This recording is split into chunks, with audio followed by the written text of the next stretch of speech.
Mainframe, a term often heard when movie protagonists talk of a platform where tons of data, especially sensitive data, is stored and secured. It creates an impression of big machines whirring 24 hours a day, 7 days a week, all year round, processing information for government, business, manufacturing, and major industry. But how did Mainframe come into being? How did it evolve in history? Who were the pioneers, and what companies were and are still involved? Prior to the mainframes that we have today, the quest for advancement in data and information processing, starting with the building of ENIAC, Electronic Numerical Integrator and Calculator, in 1942, was then followed by Mark I, ENIAC, Whirlwind, and UNIVAC, Universal Automatic Computer, delivered to the US Census Bureau in 1951 and considered to be the first mass-produced computer. Its central complex was about the size of a one-car garage, 14 feet by 8 feet by 8.5 feet high. Because its vacuum tubes generated an enormous amount of heat, it was continuously cooled by water and air conditioning systems. Shortly after UNIVAC, IBM entered the picture in 1952, introducing their first generation of mainframe, the IBM 701. The first in its pioneering line of IBM 700 series computers. Devised in one of its laboratories, Columbia University considered it to be one of the first large-scale commercially available computer systems for solving complex scientific, engineering, and business problems. Sometimes referred to as defense calculator, it increased the number of addition and subtraction operations from 11,000 to 16,000 per second. In 1959, IBM upped the ante by launching its second generation of computers with the introduction of IBM 1401, an all-transistor data processing system that placed the features found in electronic data processing systems at the disposal of smaller businesses. Not long after, in 1964, IBM changed the landscape with its risky and bold move of implementing its third generation of computers, the System 360. It was a product of IBM's $5 billion investment to adopt a new architecture specifically designed both for data processing and to be compatible across a wide range of performance levels. As they say, the rest is history. With the enhancement of virtual storage in the System 370 upgrade in the 1970s, the Year 2K compliant OS 390 in the 1990s, up to the Z series that we know today. Parallel to advancing the features of mainframe in the 1950s was the desire to come up with a program language that is common or compatible across a significant group of manufacturers. Joint effort by the computing industry, major universities, and the US government through the Conference on Data System Languages, CODASIL, gave rise to Cobol in 1959. Cobol was designed within a 6-month period, designed for developing business applications that are typically file-orientated, and it is not designed for writing system programs nor for handling scientific applications. Although Cobol is simple, portable, and maintainable, it is very wordy in nature and has a highly rigid format, requiring major Cobol programs to typically contain more than 1 million lines of code. Even though huge investment was made in building these 1 million lines of Cobol applications, they continue to be long-lived and are still the backbone of the IT infrastructure of many financial institutions today. According to a report from the Gartner Group, it was estimated in 1997 that there were about 300 billion lines of computer code in use across the world. Of that, they estimated that about 80%, or 240 billion lines, were in Cobol, and 20%, or 16 billion lines, were written in all the other computer languages combined. In spite of its popularity and wide base of users, the advent of newer technologies led many to say and predict the unplugging, sunset, or demise of mainframe, relegating the so-called Jurassic platform into oblivion. Ironically, in 2004, IBM celebrated the 40th birthday of mainframe, launching the following year the result of over $1 billion in R&D investment, the Z9, the latest generation of the Z series platform.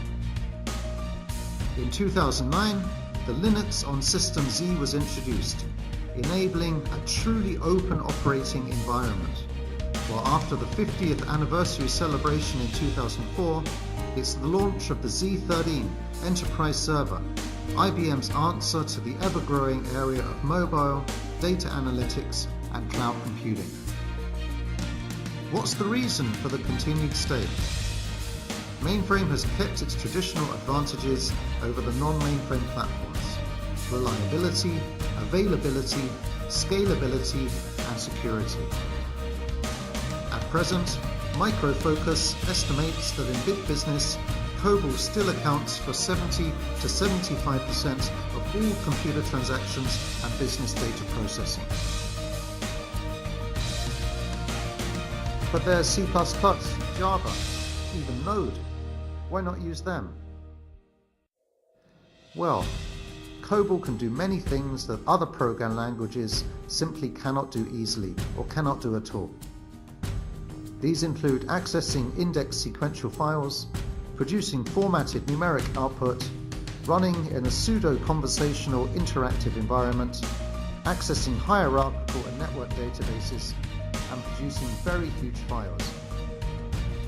Add to this the fact that other languages have no concept of records, which is vital for business applications.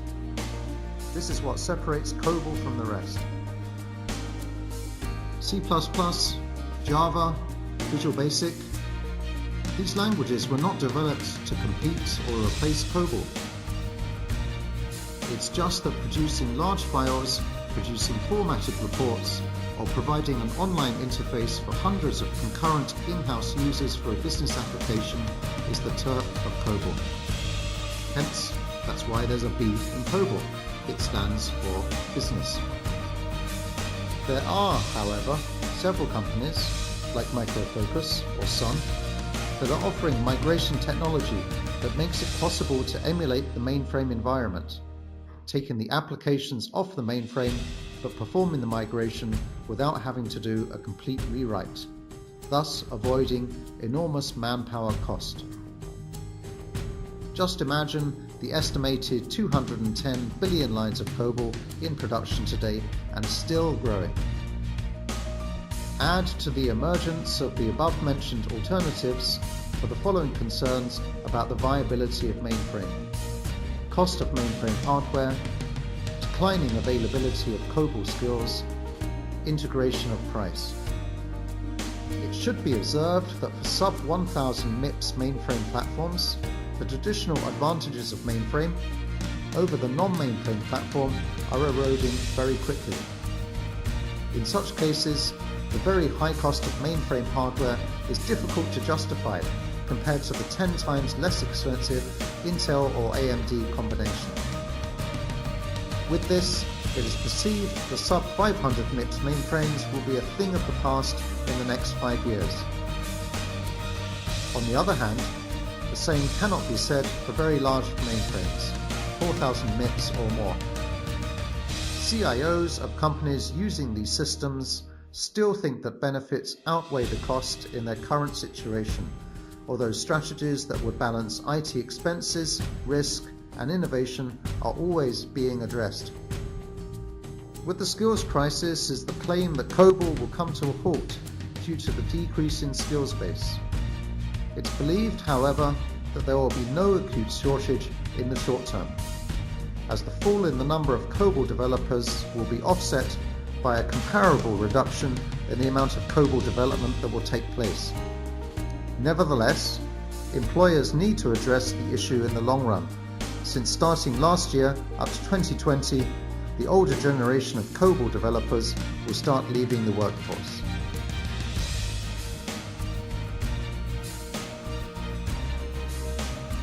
Although there is still a consensus that integrating mainframe-based applications with distributed applications is too costly and complex, IBM is introducing new and better technologies that would enable independent software vendors to easily port their classic or Java-based applications to the mainframe.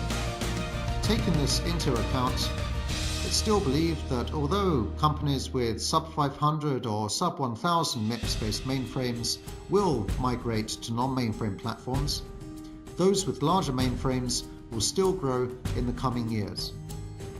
Besides, the recent release of Z13 only attests to IBM's commitment to supporting its existing clients, hence seeing a long-term future for the mainframe platform. The future is very much in the mind of CLPS, a global IT service and solutions company founded in 2005 with the initial goal of supplying qualified IT resources to financial institutions that would like to tap the potentials of new university graduates in China. There were no well-suited mainframe training programs in universities at that time. CLPS created a platform that used actual mainframe programming environments to facilitate learning. Trainees were able to log in using actual TSO IDs, compiling their programs just as if they were doing it in the development environment of a bank's legacy system. We started with just 12 new graduates. Over the past 10 years, the company has now delivered over 5,000 technology talents to global banks and financial institutions, partnering with universities and colleges through its internship program for the continuous supply of talents to be trained and deployed. CLPS didn't stop there. Understanding the need to equip students with not just the programming basics, but with applicable, practical and in-demand skills that banks and financial institutions are looking for. CLPS independently designed a dedicated platform which consists of modular, real-world banking systems, the CLPS Virtual Bank, therefore creating a technology environment for training financial IT professionals. The CLPS Virtual Bank training platform is not a theoretical course, it's a real-world system. Our Office ATM is plugged into it. It combines mainframe, online, mobile, back, middle and front office technologies, enabling a complete training needs development platform for banking IT talent in technology, project and business analysis, and delivering individuals and teams that have real experience at analyzing business requirements and implementing technology solutions. A complete banking technology training platform that addresses the skills gap that banks and financial organizations currently face. Most importantly, the virtual bank can be deployed in clients' data centers or inside CLPS's own data centers. This means you could build the whole system with full control of the license model, or have the safety to experiment with the system with no risk to your own equipment or network, simply paying a per-user fee using a SaaS model.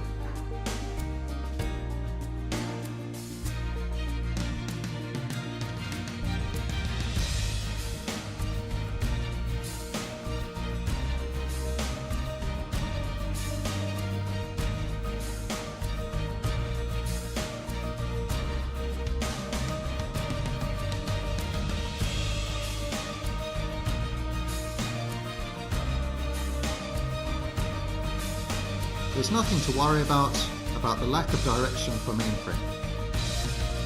The need for mainframe and mainframe talent is still there. The demand continues to exist, the ideal training platform is available, and the raw talents are out there waiting to be honed and put into this ever-challenging world of financial technology.